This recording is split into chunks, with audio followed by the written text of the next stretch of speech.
Boa noite. Pela lei, a escravidão não existe no Brasil. Ela foi extinta oficialmente no dia 13 de maio de 1888. Os fatos, no entanto, apontam uma realidade bem diferente. Tão diferente que em 1995 o governo brasileiro foi obrigado a reconhecer a existência de trabalho escravo no país. Hoje, uma proposta de emenda constitucional de combate ao trabalho escravo tramita no Senado. Para valer, a PEC precisa ser aprovada por 49 dos 81 senadores. Bons ventos soprem. O trabalho escravo é o tema de hoje no Opinião Pernambuco. Participam do nosso programa a procuradora do Ministério Público do Trabalho, Débora Tito, o auditor fiscal da Superintendência Regional do Trabalho e Emprego em Pernambuco, Paulo Mendes, e o coordenador estadual da Comissão Pastoral da Terra, Plácido Júnior. Lembramos que você pode participar do programa enviando perguntas e comentários para o e-mail opiniãotvu@gmail.com, pelo telefone 34236836 e pelo Twitter, @opiniãope. Boa noite. Muito obrigada pela presença de vocês hoje aqui no Opinião. Eu quero começar falando da PEC, essa que está no Senado esperando aprovação. O que a PEC prevê e em que medida ela avança em relação à legislação que já está aí em vigor? Ela avança porque ela vai trazer uma punição econômica, uma punição patrimonial. Porque o trabalho escravo ele já é crime. É um crime previsto no artigo 149 do Código Penal. Com a exceção desse artigo na Constituição, a partir do momento que foi encontrado terras com trabalho escravo, essa terra vai ser expropriada. Então, ela é um instrumento muito forte porque ela vai trazer uma sanção patrimonial para aquele empregador que está utilizando da mão de obra escrava. Mas aí a gente está falando de zona rural, desapropriar a terra, e zona urbana, imóveis urbanos também. Inclusive, o último atraso que houve na PEC, nessa tramitação Câmara e Senado, foi justamente porque a bancada ruralista insistiu que já que ia ter a expropriação do imóvel rural, que fosse incluído também urbano. Então, a última alteração do texto da PEC foi justamente para dizer imóveis urbanos e rurais. Então, qualquer imóvel do país, seja rústico, que é o imóvel rural, seja urbano, se for encontrado com trabalho escravo e for comprovado realmente que houve o crime do artigo 149, o proprietário vai perder a terra. E essa questão econômica ela é muito importante, porque o trabalho escravo ele é movido pela ganância. Não é simplesmente a maldade, a gente não vê mais aquele livro de história em que está sendo negro açoitado por um patrão que está com raiva dele. Não, na verdade é um viés econômico, há tanta indiferença de como o trabalho está sendo feito que ofende a dignidade humana do trabalhador ao ponto dele virar um objeto. E o que é que está por trás disso? A ganância, a questão econômica. Então, essa sanção de cunho patrimonial, sem dúvida, é de muita importância para pegar justamente no bolso. A gente brinca que é a pedagogia do bolso. A expressão que está sendo usada é escravidão contemporânea, é essa a expressão? Escravidão contemporânea é um termo como condição análoga ao trabalho escravo. São sinônimos. O que caracteriza o trabalho escravo hoje? Como é que ele pode ser diagnosticado? Ela está conceituada no Código Penal, né, como uma condição de, por exemplo, jornada exaustiva, condição degradante de trabalho e as formas clássicas de escravidão, né, que é o truck system, que é o barracão, entre outras formas. Aquilo que a gente sabia da existência muito frequentemente nas fazendas, no campo, há muito tempo atrás. E uma prática que permanece hoje. Permanece. Embora em algumas regiões, em função da incidência de fiscalização, o truck system tem desaparecido. O que permanece é a jornada exaustiva e a condição degradante de trabalho. A Comissão Pastoral da Terra acompanha essa questão do trabalho escravo somente no campo ou tem braços urbanos também? Não, a Comissão Pastoral da Terra, ela prioriza seu serviço no campo, né? Por ser uma pastoral da terra, né?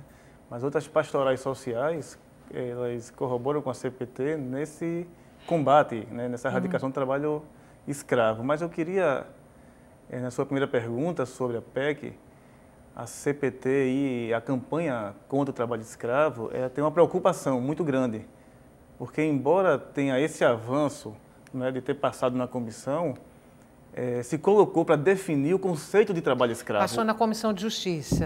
Mas só que passou com a condição, para que fosse revisto, rediscutido o conceito de trabalho escravo. E aí o conceito de trabalho escravo, que a bancada ruralista está querendo colocar na PEC, né, na nova lei, é um conceito de trabalho escravo que remonta aos tempos coloniais. O próprio autor fiscal falou que o trabalho contemporâneo esse conceito também tem que ser atualizado, não é? E os ruralistas, eles avançaram em uma parte, mas a gente vê isso com muitas preocupações, porque o conceito que ele trabalha não vai ser possível aplicar essa lei, por exemplo. Ou seja, eles estão querendo diminuir, restringir a aplicação desse conceito do trabalho escravo, é isso? Que basicamente vai ser somente na questão do direito de ir e vir. Não é? Da impossibilidade do trabalhador sair daquela fazenda, de ser preso naquela situação, quando a gente sabe que o trabalho escravo hoje é muito mais do que esse elemento. Eu compartilho da preocupação da Comissão Pastoral da Terra, porque uma das grandes vitórias da legislação brasileira, inclusive a legislação brasileira ela é mais avançada até que a legislação da OIT, é não prever a questão do trabalho escravo só na liberdade... Organização Internacional do Trabalho, é isso? Exatamente. Pela legislação brasileira, o trabalhador é escravo, ainda que ele tenha a liberdade de ir e vir. Ou seja, ele não precisa estar preso. Um grau grande de ofensa à dignidade humana, que são as condições degradante de trabalho, coisificam o trabalhador. Então, o que era a escravidão até 1888? O cidadão ser uma propriedade. O que é hoje? Continua sendo ele ser uma propriedade. Só que essa propriedade hoje é pelo grau de ofensa à dignidade, ao ponto daquele trabalhador ser tratado como um animal, como um boi. Eu fico brincando que... às vezes a gente chega em algumas empresas, em algumas fazendas, a gente não vê humanidade naquele trabalhador. Ele está sendo tão ofendido, ele está sendo tão vilipendiado que ele é realmente uma coisa. E o trabalho escravo é você considerar outra em uma coisa. Então a gente tem medo que realmente que essa PEC, ela diminua esse conceito do Código Penal, que foi de 2003.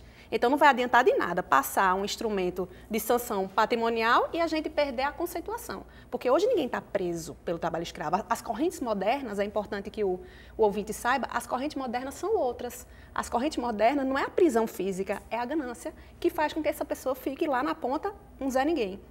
Eu até brinco, eu sei que eu vou me empolgar aqui falando, que no trabalho escravo é como nas relações amorosas. A gente não diz que o contrário de amor não é ódio, que ódio e amor até caminham juntos, que o contrário de amor é indiferença. Eu digo que no trabalho escravo é a mesma coisa.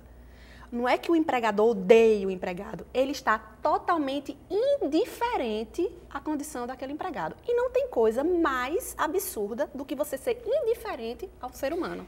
Então, olha só, já que você tocou nesse ponto, nessa questão, o trabalho escravo atenta contra a dignidade humana. Ele não seria, então, e a lei não poderia caminhar nessa direção, ele não seria tão grave e tão atentatório como a tortura, por exemplo, e os crimes de guerra? Sim, a legislação ela avançou a partir de 2003 com alteração no Código Penal, onde se previa a condição análoga de escravo somente quando se violava a liberdade de ir e vir. Avançamos exatamente nesse aspecto. A condição degradante é uma condição que viola a dignidade da pessoa humana.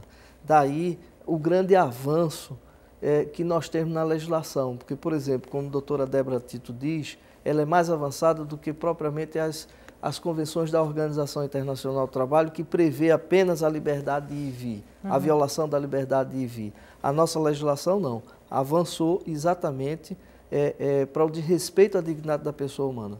Tanto que aqui em Pernambuco, por exemplo, nós já temos 2 condenações penais onde se reconheceu a violação à dignidade da pessoa humana. Embora os trabalhadores nas fazendas, nos engenhos aqui que foi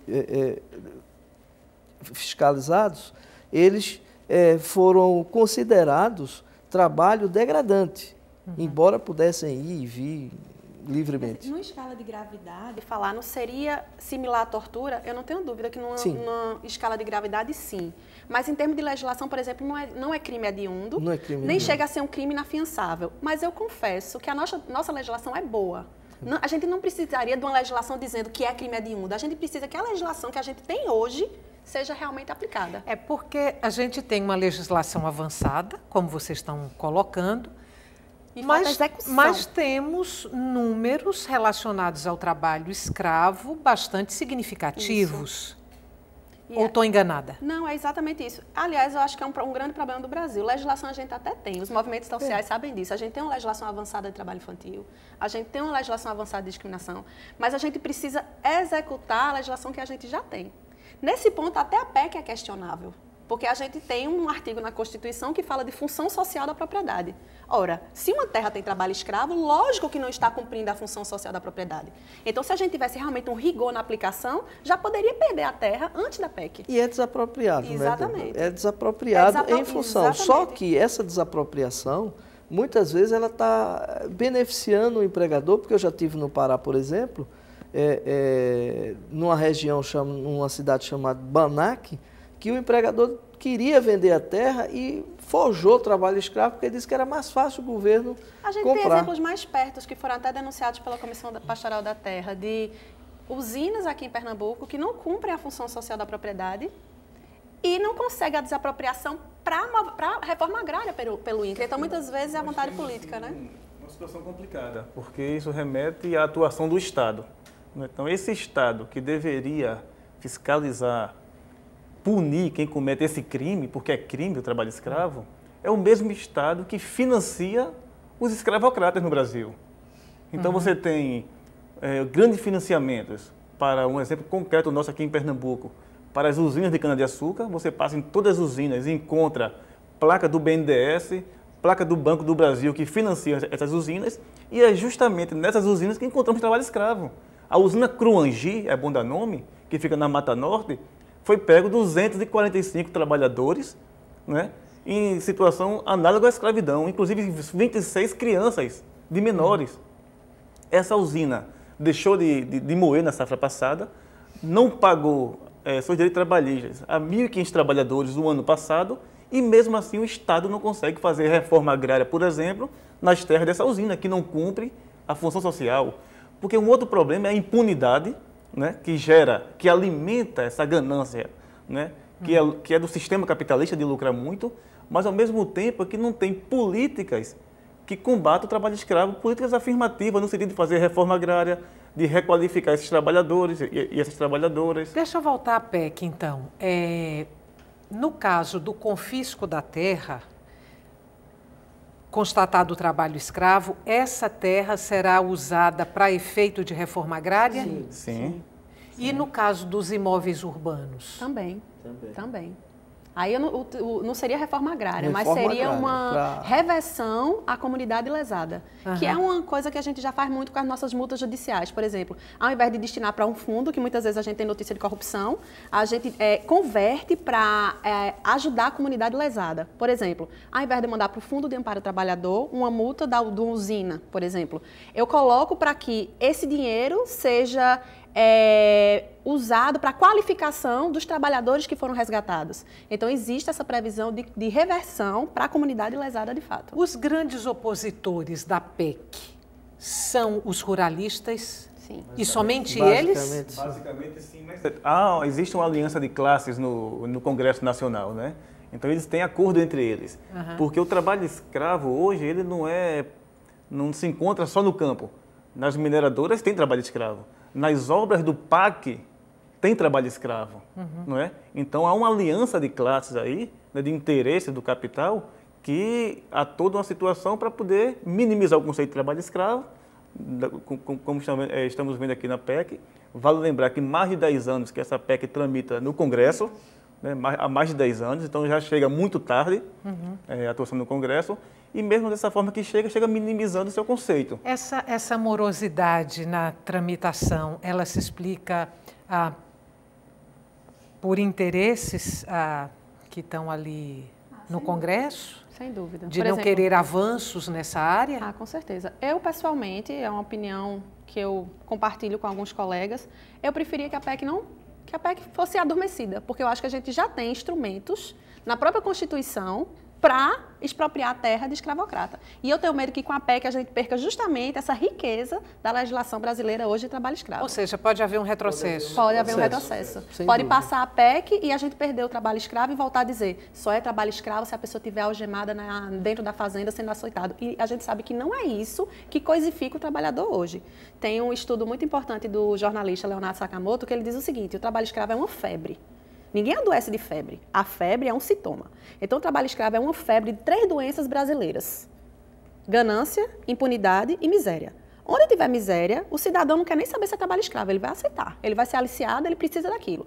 Onde houver ganância, vai ter essa precarização da mão de obra ao ponto de a gente encontrar trabalho escravo até em obra de PAC, obra pública.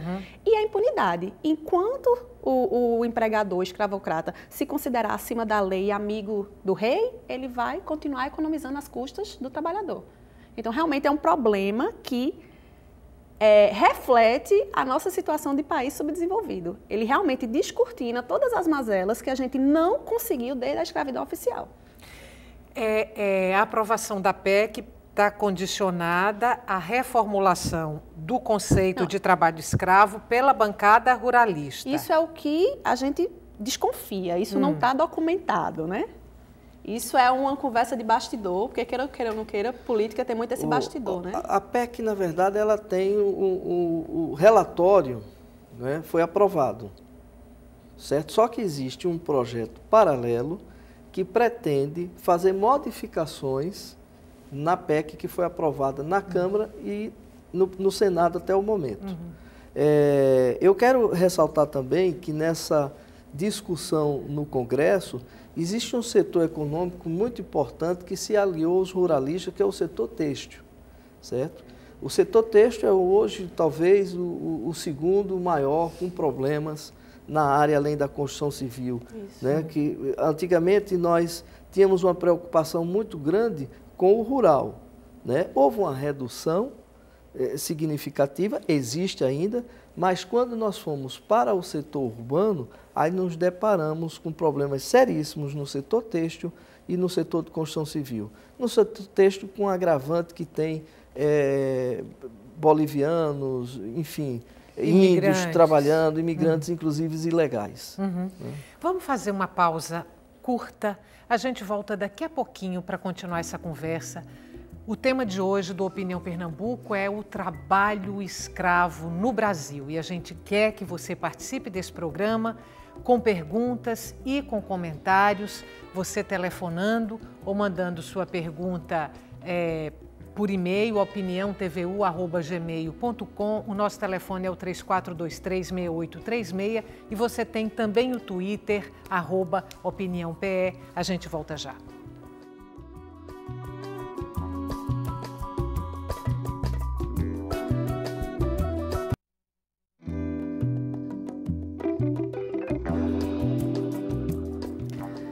O Opinião Pernambuco está de volta e o tema de hoje do nosso programa é o trabalho escravo. Participam do programa a procuradora do Ministério Público do Trabalho, Débora Tito, o auditor fiscal da Superintendência Regional do Trabalho e Emprego em Pernambuco, Paulo Mendes, e o coordenador estadual da Comissão Pastoral da Terra, Plácido Júnior. Falávamos do trabalho escravo, agora não mais na zona rural, mas na zona urbana, com uma incidência altíssima de casos na construção civil e na indústria têxtil. Eu queria chamar a atenção para um problema que vem junto com esse problema do trabalho escravo urbano, que é a questão do tráfico de pessoas. O Brasil está vivendo um momento de crescimento econômico. E Pernambuco está vivendo um momento de crescimento econômico maior que o resto do Brasil. Eu fiz um intercâmbio recentemente nos Estados Unidos a respeito do assunto e a gente chegou à conclusão que o Brasil virou os Estados Unidos da América do Sul. A gente é vendido na Bolívia como um Eldorado. E esses bolivianos, por exemplo, eu estou dizendo bolivianos, mas a gente tem pego haitianos, a gente tem pego chineses, aqui em Pernambuco a gente tem pego pessoas traficadas que foram até resgatadas de trabalho escravo na Constituição Civil de Santa Catarina, não tem mais aquilo do nordestino está indo para São Paulo. O sulista está vindo para o Nordeste também. Tudo isso por causa do crescimento econômico. O crescimento econômico cresce, mas não desenvolve. O entorno social piora trabalho escravo, piora trabalho infantil, precarizam as condições de trabalho, toda essa gama de afronta à dignidade humana que a ganância traz. Com essa história do Brasil estar virando os Estados Unidos da América do Sul, a gente está sendo vendido como um Eldorado para a América do Sul. E com isso, as fronteiras estão recebendo imigrantes ilegais. O interessante desses bolivianos é que eles sequer falam espanhol, eles são indígenas da Bolívia, que falam quechua. Ou seja, no seu próprio país, eles já são discriminados. Então, eles entram pelas fronteiras de Corumbá, do Mato Grosso, terminam nas confecções de São Paulo e os R$300 que eles ganham, que é um absurdo, que o salário mínimo no Brasil é 678, eles conseguem ainda assim mandar dinheiro para suas tribos na Bolívia. Então, essa alimentação do tráfico e essa invisibilidade que eles se colocam nessas facções está fazendo com que a gente encontre trabalho escravo em cadeias produtivas, como de Zara, de C&A, Marisa, Casas Pernambucanas. Ou seja, está havendo realmente aquela crônica de uma morte anunciada. Onde está tendo o incremento econômico, está tendo a precarização e a gente está encontrando trabalho escravo. Ou seja, antes do trabalho escravo, antes deles serem localizados aqui no Brasil como mão de obra escrava, eles foram traficados. Exatamente. Eles são vítimas do tráfico internacional de pessoas. E nacional também, né? Esse é um perfil, né, e do elemento da pessoa que é colocada na condição análoga ao escravo. Em grande parte, ele não é do local que se pega o trabalho escravo, ele já vem de outro local. Pode ser uma migração interna, vem do sertão para a zona da mata, da zona da mata para o Agreste, da Paraíba para Pernambuco, de Pernambuco para São Paulo, da Bolívia para o Brasil. Então, em geral, isso é um perfil, né, que ele não é do local. Então, não é do local, geralmente de baixa escolaridade, então pouco conhecimento, né? E isso torna ele muito vulnerável, porque não tem relação com o sindicato local, não conhece outras pessoas a quem recorrer daquela condição de trabalho. E, ao mesmo tempo, é o que os setores econômicos de ponta precisa de pessoas com baixa escolaridade, custo de mão de obra muito barata e muito vulnerável. Então, torna-se presa fácil para o capital que avança. E uma questão importante, que os ouvintes sempre, assim, a gente sempre imagina o trabalho escravo, a questão do atraso. Onde você tem os setores mais de ponta da economia e no campo também, a CPT fez isso alguns anos atrás, pegamos o mapa do agronegócio, o que é de mais avançado, produção com computador, com mecanização, e pegamos o mapa do trabalho escravo e sobrepomos, casou perfeitamente. Então o trabalho escravo vai no rastro dos setores de ponta da economia, como foi falado aqui, inclusive da Constituição Civil e do texto. Então não é um problema de atraso, é um problema de ganância, da lógica do capitalismo. Exatamente. Que visa o lucro a todo custo. Se uma máquina custa mais para produzir do que uma pessoa na condição de trabalho escravo, ele vai optar pelo trabalho escravo, porque vai aumentar seu lucro e diminuir seus custos. Essa que é a lógica que está colocada no trabalho escravo. Nessa questão dos imigrantes, eu imagino que tem aí um agravante, porque muitos entram no país ilegalmente. Isso. Se eles entram ilegalmente, eles não querem ser achados. Isso. Se eles não querem ser achados, é muito conveniente para o empregador. Essa invisibilidade... Porque não há denúncia. Essa invisibilidade em que eles se colocam é um traço fundamental para que eles aceitem a opressão.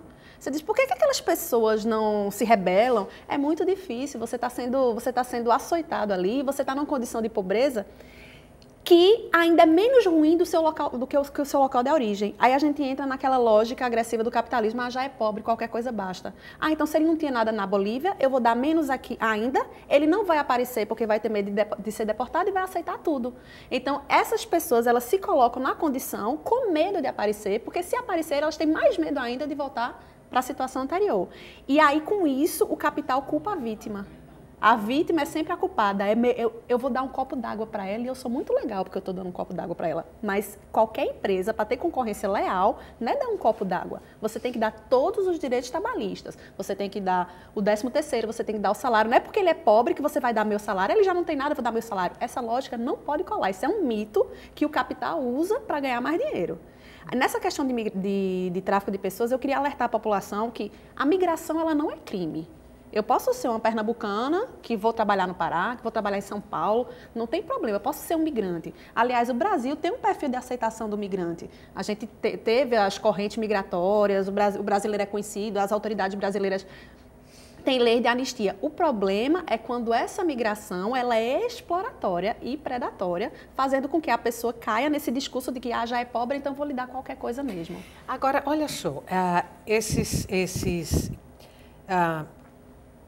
bolivianos, haitianos, os estrangeiros que estão entrando no Brasil ilegalmente, que, portanto, não querem ser encontrados, imagino eu que desconhecem completamente o direito de permanência no país se forem encontrados pelas autoridades brasileiras em situação como essa, de escravidão. Então, o governo brasileiro oferece o direito de permanência Sim. no país Se for vítima de para tráfico, entrar no mercado do trabalho formal. Exatamente. Se for vítima de tráfico, ele não pode ser deportado. Mas isso já foi um processo de construção com a Polícia Federal. Porque nos primórdios, quando começou a encontrar bolivianos em São Paulo, a primeira coisa era deportar. Aí houve uma conscientização da própria Polícia Federal para que, se for vítima de tráfico, não pode deportar, pelo contrário, tem que inserir no programa de assistência ao migrante. Em São Paulo, em relação aos bolivianos, isso está tão avançado que a gente brinca dizendo que daqui a uns dias vai ter o Bolivians Day. Do jeito que tem nos Estados Unidos, o Brazilians Day, já tem bairros em São Paulo que são as populações indígenas, sendo que esses bolivianos eles são indígenas, eles são da tribo Quechua. Então, já tem aquele movimento de preservação da cultura, deles encontrarem pessoas da própria cidadania, dando assistência quando eles chegam. Então, se for vítima de tráfico, não deporta, não pode deportar. E isso já está documentado. De 95 para cá, aproximadamente 40 mil trabalhadores foram resgatados do trabalho escravo.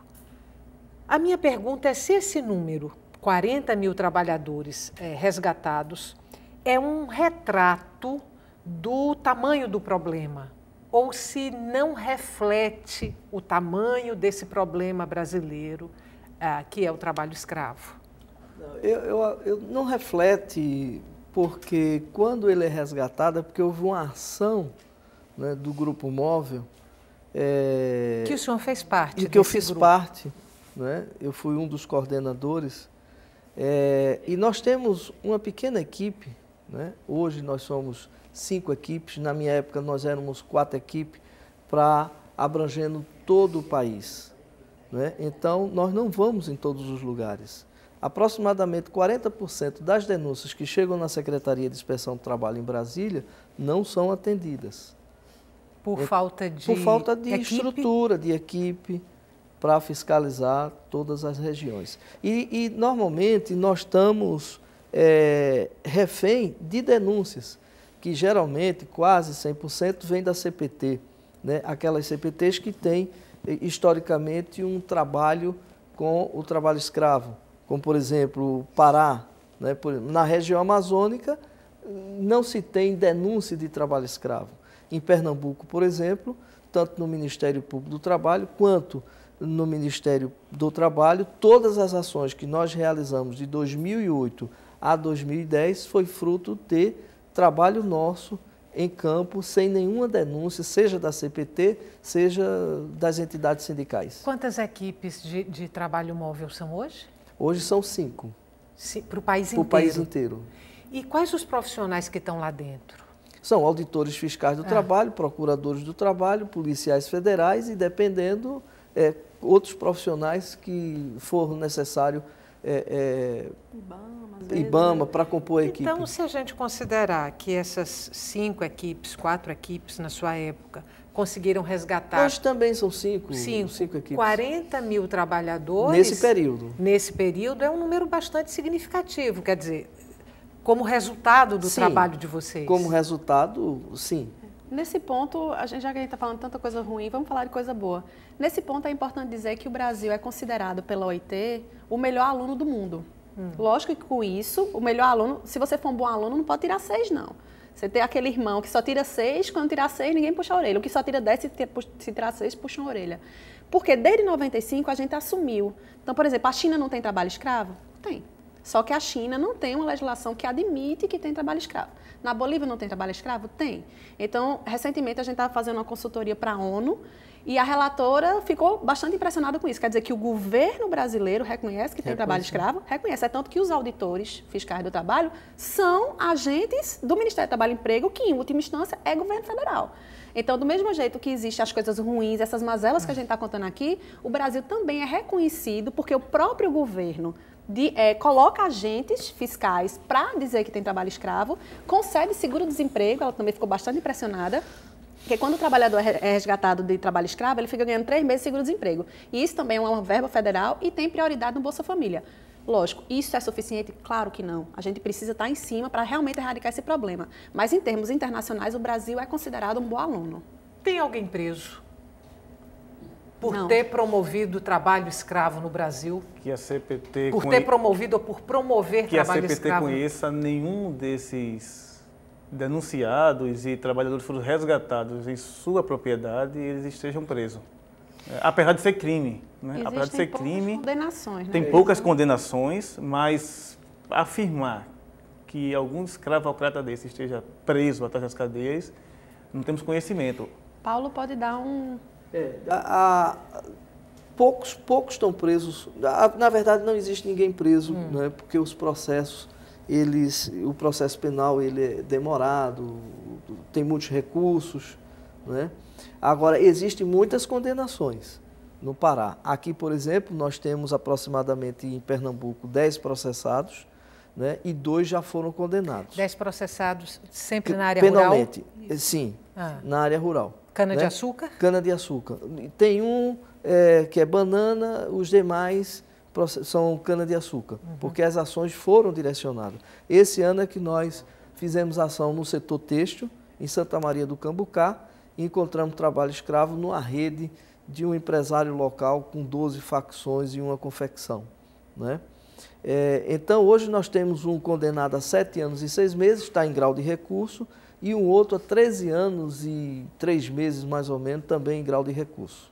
E aí a minha pergunta é a seguinte: se apesar de termos uma legislação bastante avançada, mais avançada do que a legislação internacional, e não conseguimos erradicar o trabalho escravo no país, não é aí por conta de uma impunidade? Não, com certeza. Totalmente aquilo que temos falado anteriormente. A impunidade alimenta essa prática do trabalho escravo.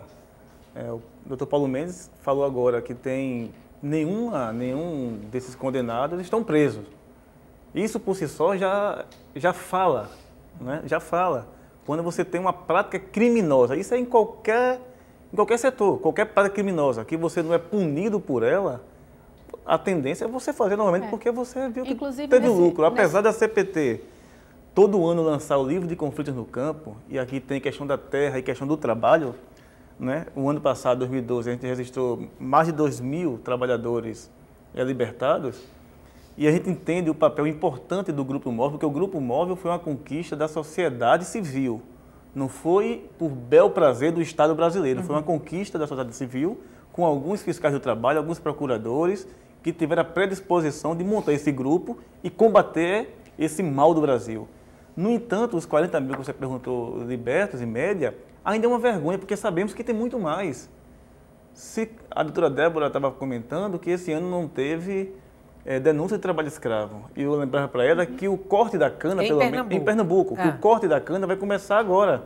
Não está começando agora em setembro. E eu desafio qualquer pessoa, se no corte da cana, pegarmos o nosso carro e irmos nos canaviais, a gente vai encontrar trabalho escravo. Encontra sim. Encontra porque é da natureza desse modelo, né? Se alimentar de carne humana, de sangue humana, do trabalho humano, né? Então, é da natureza, que não é algo do passado, é algo de agora, né? É algo de agora. E essa impunidade que alimenta, por exemplo, temos denúncias que a CPT faz, que os sindicatos também fazem, a Federação de Trabalhadores também faz, que depois de 2 anos, isso aconteceu comigo, fiscais do trabalho ligaram para mim e disseram, olha, onde é que é mesmo esse engenho? Depois de 2 anos de uma denúncia, Depois de 6 meses de uma denúncia, o fiscal do trabalho ligar para mim perguntando onde é que é o engenho. Então, imagine só a eficácia do Estado, como é que é para combater esse crime. Se bem que tem procuradores, tem fiscais do trabalho que agem de forma muito mais efetiva. Mas não é no conjunto dos fiscais de trabalho, nem no conjunto dos procuradores. Eu queria só esclarecer que nesse contexto de impunidade, esse mesmo relatório da ONU, que reconheceu que o Brasil é um dos melhores alunos de trabalho escravo, o puxão de orelha é justamente no aspecto criminal. Mas é importante dizer que o aspecto criminal ele não é o único. E eu, pessoalmente, como eu não sou dessa área, eu acredito muito mais na pedagogia do bolso. Eu não acho que o cidadão que é escravocrata tem medo de ser preso, tanto que ninguém está sendo preso. Mas eu tenho certeza que ele tem medo de perder o patrimônio dele. Então, realmente, na parte criminal, não tem ninguém preso e as condenações são tímidas, são. Mas na área administrativa e na área trabalhista, os avanços são muito grandes. Por exemplo, quando o empregador ele tem trabalho escravo, ele fica inscrito numa lista chamada lista suja. A pessoa que está assistindo aí pode botar no Google lista suja. É um cadastro que agora é de dois ministérios. Quando a empresa entra nesse cadastro, bancos públicos cortam o financiamento. Então já teve casos muito grandes de empresas como a Cosan, de empresas como o grupo do deputado Inocêncio de Oliveira. A Cosan entrou, no outro dia saiu, porque tem uns acordos políticos. É isso que eu vou contextualizar aqui. No momento em que a gente vai pegar o patrimônio dessas pessoas, aí você vê a coisa girar e a coisa acontecer. Deixa eu te interromper um pouquinho, a gente tem que fazer um intervalo curto mais uma vez e volta daqui a pouquinho para continuar essa conversa. O tema de hoje do Opinião Pernambuco é o trabalho escravo no Brasil. A gente volta já.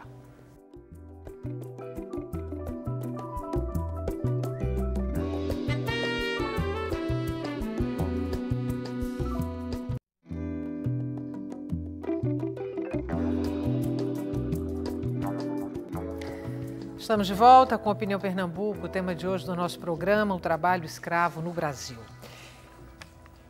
Eu vou trazer aqui para vocês a pergunta de um telespectador que preferiu não se identificar. O que fazer quando se descobre que existe trabalho escravo em um condomínio de luxo em Boa Viagem? Ele pode denunciar de forma completamente anônima. Ele não precisa aparecer. Ele faz a denúncia pelo site ou liga para o Ministério Público do Trabalho, joga aí no Google Ministério Público do Trabalho que vai sair.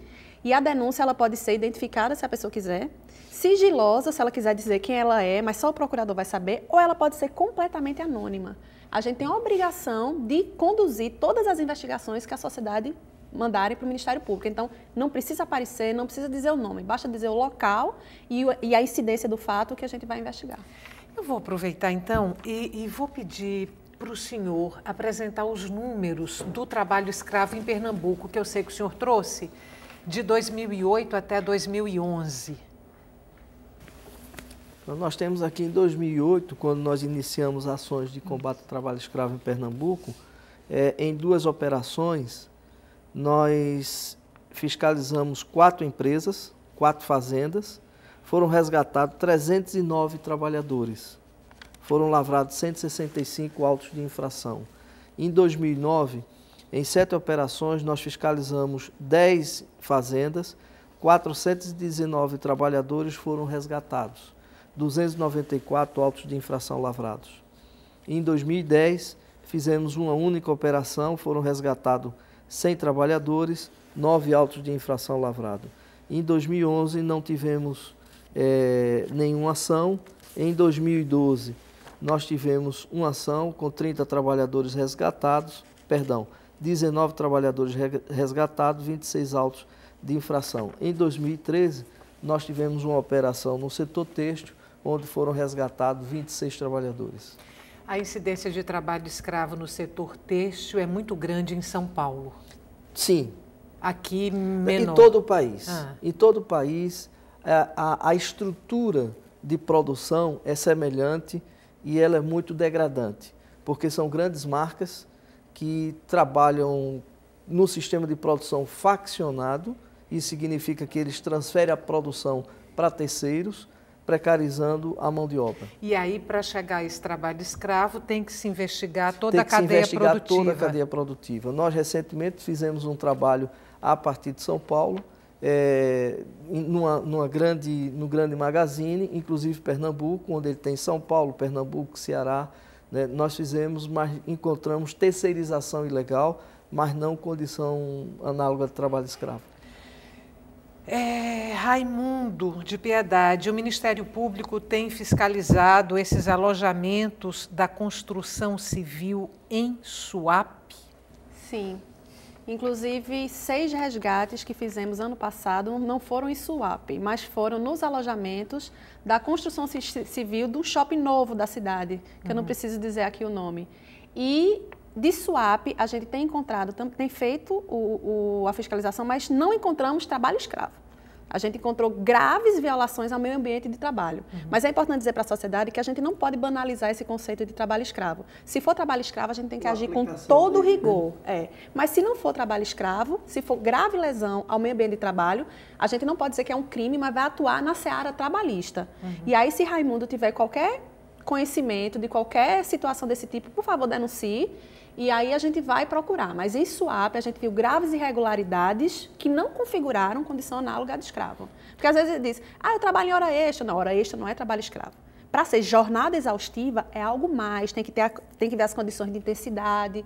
Né? Então, para ser trabalho escravo, tem que ser gravíssimo. Essas jornadas de trabalho, quando se constata o trabalho escravo, elas chegam a quantas horas por dia? Você não pode medir só hora. É tanto que eu recebo muitas denúncias desse sentido. É trabalho escravo porque eu trabalho 12 horas por dia. Trabalho escravo, jornada exaustiva, não é hora extra. Por exemplo, eu posso trabalhar 5 horas na cana-de-açúcar numa condição de desgaste físico ou ficar numa carvoaria durante 5 horas aspirando aquela fumaça. Então, horas de trabalho. Exatamente. Dependendo do grau de intensidade e de desgaste, pode ser 2, 3, 4, 5 horas. Agora, horas extras, 12 horas de trabalho, não é, a princípio, trabalho escravo. Para ser jornada exaustiva, não é só hora. A gente tem que ver as condições em que estão sendo feitos o trabalho. A Comissão Pastoral da Terra é uma espécie de entidade pioneira nesse combate ou na denúncia do trabalho escravo no Brasil? Podemos dizer que sim, né? Podemos dizer que sim, porque tem todo um trabalho do Frei Henri, do Frei Xavier Plassat, que tem data Dom Pedro Casaldáliga, Dom Tomás Baldolino, desde a década de 70. Né? Mesmo sem o Brasil ter reconhecido que existe trabalho escravo no Brasil, a CPT já vinha denunciando essas condições de trabalho. Né? Por isso que eu digo que o reconhecimento do Brasil para esse fato e, ao mesmo tempo, a criação do Grupo Móvel foi uma conquista da sociedade, porque fomos nós da sociedade que colocamos na pauta do Estado brasileiro essa triste realidade que tem que ser combatida. Então, a CPT, ela sim foi pioneira e até hoje faz parte da campanha nacional contra o trabalho escravo. Chico Xavier de Goiânia, ele diz o seguinte: os comerciantes de Goiânia, não sei se ele está se referindo a comerciantes ou comerciários de Goiânia, são submetidos ao trabalho escravo. Trabalham de domingo a domingo, sem sequer receber hora extra. O Ministério do Trabalho conhece tal situação, bem como a Prefeitura, nesse caso, a quem esses trabalhadores devem recorrer? Eu não tenho conhecimento dessa situação, não sei se algum auditor da região tem conhecimento, mas eu posso garantir à pessoa que fez a pergunta que a denúncia vai, ainda que não seja trabalho escravo, eu volto para aquela questão, a gente tem como sanear. Por exemplo, ano passado a gente não resgatou os trabalhadores de um posto de gasolina que fica na Avenida Rui Barbosa, no centro do Recife, porque se a gente resgatasse, a gente ia tirar o emprego daquelas pessoas. Então a gente preferiu não resgatar para dar dignidade e decência àquele emprego e não tirar o posto de emprego. Mas isso foi uma decisão muito política nossa, porque realmente as condições eram de extrema gravidade e quase beirando ao trabalho escravo. Então, o fato de ser comerciário pode ser que seja trabalho escravo, sim. Agora, isso tem que ser denunciado para a gente ver, porque se for trabalho escravo, a gente tem que resgatar essas pessoas de lá. Como o comércio é uma atividade ilícita, eu acho que o trabalho nesse sentido seria, ao invés de resgatar, vamos dar decência a esse emprego, porque as pessoas precisam do emprego. E a gente sabe que muitos empregadores, eles fazem isso para economizar. E se a gente chegar na medida certa, eles vão dar dignidade. Não vão dar porque são bonzinhos, não, como o Plácido já colocou. Vão dar porque a gente vai pressionar. A gente pressionando, a gente tem condição de dar decência e dignidade a esses empregos, sim. Agora, precisa da provocação. Eu não sei se a minha informação está vencida, ou se está ainda em vigor, mas o Estado brasileiro que mais forneceria mão de obra escrava, pelas minhas pesquisas, Maranhão, que mais fornece, e o que mais acolhe, o que mais faz uso do trabalho escravo, o Pará. O que explica essa situação? Maranhão como o maior estado fornecedor de mão de obra escrava e o estado do Pará como usuário dessa mão de obra. A extrema pobreza da região fornecedora de mão de obra, né? E a facilidade, a docilidade desses trabalhadores que estão acostumados a conviver com a pobreza.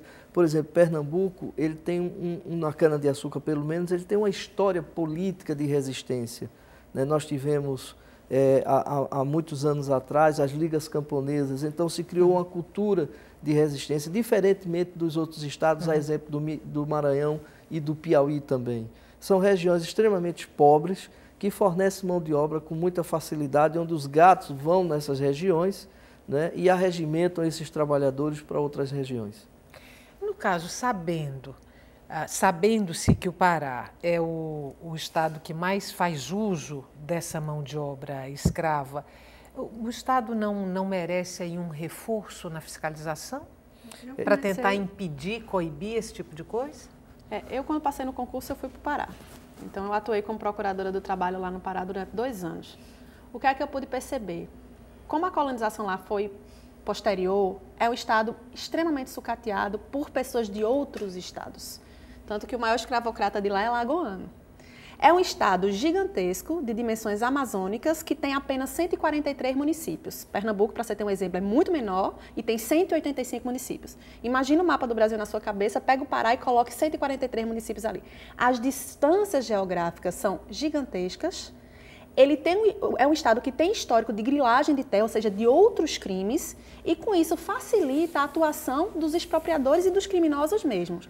Qual é a diferença que eu senti do Pará para Pernambuco? No Pará, normalmente, trabalho escravo é um dos crimes. Há uma cesta de crimes. É tanto que a minha primeira fiscalização era crime ambiental, que foi detectado pelo IBAMA. Quando a gente chegou lá, tinha trabalho escravo. Pernambuco é um estado de colonização antiga.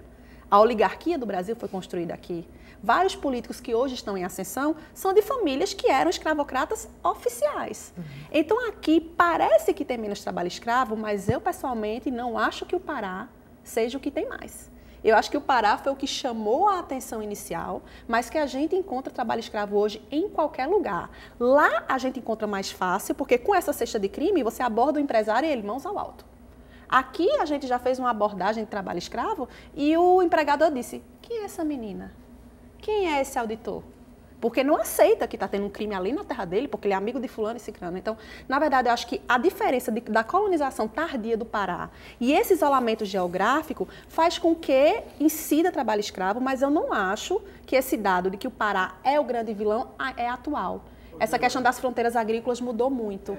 Então, isso que eu ia falar. O Pará é um estado da fronteira agrícola avança. Né? A pecuária, que é o grande, onde se encontra grande incidência de trabalho escravo, é na pecuária, é na carvoaria. Mais do que na agricultura? É, mais do que na agricultura. Na atividade pecuária é onde se encontra o maior número de trabalhadores escravos. Então você tem o Pará, que é aquilo que eu falei anteriormente.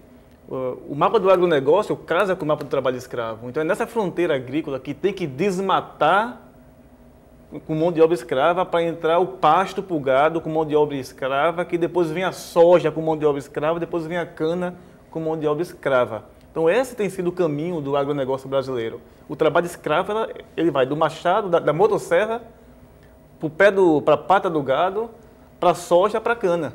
Né? Então, desse elemento espacial, do isolamento, da formação territorial tardia do estado do Pará, mas sobretudo o avanço do capital que tem naquele estado. E agora com as obras do PAC. Mudou já. Há 5 anos atrás era o Pará. Hoje, o segundo de resgate em 2009 foi o Rio de Janeiro. O estado que mais resgatou foi o Rio de Janeiro. Então, assim, não que o Pará não tenha, mas eu não gosto quando fala trabalho escravo já associar o Pará. Ou já associar o Mato Grosso. Não, porque também pode associar Pernambuco, pode associar a Bahia. Mas se pegarmos também, Débora, assim, a atuação do processo de fiscalização, havia uma fiscalização concentrada naquela região, no Pará. Também, isso, Na medida que as fiscalizações começaram a ocorrer nos outros estados, começaram a perceber que é uma febre do país, não é uma febre de uma região nem de um estado. Perfeito. Então, na verdade, as fiscalizações, e o Pedro Mendes falou agora, todos os anos que houveram fiscalização aqui em Pernambuco, encontrou. Em 2011 não encontrou, porque não teve ação. Não teve ação. Então não encontrou porque não teve ação aqui. Mas toda vez que vai para o campo, de forma planejada, com uma informação bem apurada, se encontra o trabalho de escravo, seja no Pará, seja em Pernambuco, no Rio de Janeiro, em São Paulo, porque é um fenômeno do crescimento econômico, né, do modelo de desenvolvimento que está em jogo. Inclusive, o Ministério Público do Trabalho tem uma campanha que o nome é justamente esse: o trabalho escravo está mais próximo do que você imagina. Porque às vezes as pessoas não dizem que tem trabalho escravo porque não sabem o que é. Ainda precisa conscientizar, às vezes até o próprio empregador. Conceito moderno. Isso. Uhum. Eu queria voltar um pouquinho para a questão da indústria têxtil. São grifes famosas, algumas internacionais, que foram flagradas com trabalho escravo e algumas flagradas mais de uma vez. De que maneira essas empresas foram punidas? Porque se há reincidência, a punição não deve ter sido grande coisa. No caso da Zara, ela foi condenada em instância administrativa a pagar 3,8 milhões no termo de conduta, que é uma multa. Mas ela só chegou a esse acordo depois que ela foi encontrada mais de uma vez de fato. E nesse trâmite, a negociação, vem o grupo espanhol, diz, não era comigo, não era comigo, não era comigo. Com a Zara foi mais fácil, entre aspas, porque a Zara, a marca já sai desde o início, a roupa é Zara. Mas as casas pernambucanas e a Marisa, isso eu posso falar porque é público. A Lely Blanc também. A Lely Blanc, a Collins, a C&A não, a C&A pulverizou. A Gregory. Essas outras, a Gregory ainda é a marca Gregory, né? Mas em relação a esses três grandes magazines que a gente teve trabalho escravo, Zara, Casas Pernambucanas e Marisa. A Marisa não tem a marca Marisa, são várias marcas. Então o discurso inicial da Marisa era, não é comigo. Foi culpa do Zé Mané que não tem idoneidade financeira. Aí a gente teve que ter um processo muito maior de estudo da cadeia produtiva. As casas pernambucanas também, não é Arguinot, são outras marcas. A Zara, desde aquele boliviano que está costurando lá na esquina até uma grande fábrica, já é Zara. Então a Zara não tinha muito para onde correr. Ela é uma grife. Exatamente. E a questão delas em Bangladesh não tem isso, na China não tem isso, então meu grupo não mais vai dar empregos no Brasil. Primeiro que ninguém dá emprego. Você precisa do emprego. Então, esse discurso já não cola.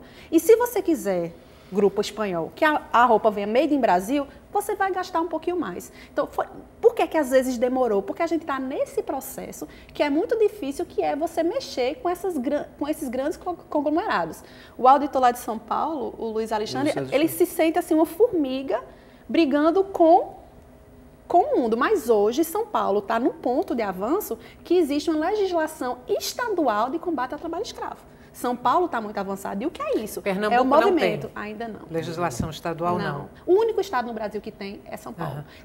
Foi justamente por conta dessa indignação que aí, no fundo, a Bahia tem também, né? E Mato Grosso. A Zara terminou causando isso. Só para a gente fechar, o que a gente pode considerar como o grande avanço da PEC é o fato de confiscar a terra, e o confisco não prevê indenização para o dono da terra que está com trabalho escravo. É isso? Perfeito. Esse é o grande avanço, mas pode perder ele se minimizar o conceito do trabalho escravo. Então esse é o risco que se tem também na PEC. Vamos torcer para que isso não aconteça. Vamos lá, Comissão Pastoral da Terra, não aconteça. Gente, boa noite, muito obrigada, nosso tempo acabou. Para você que está em casa, muito obrigada pela companhia até agora, muito obrigada pelas perguntas e o Opinião Pernambuco volta amanhã.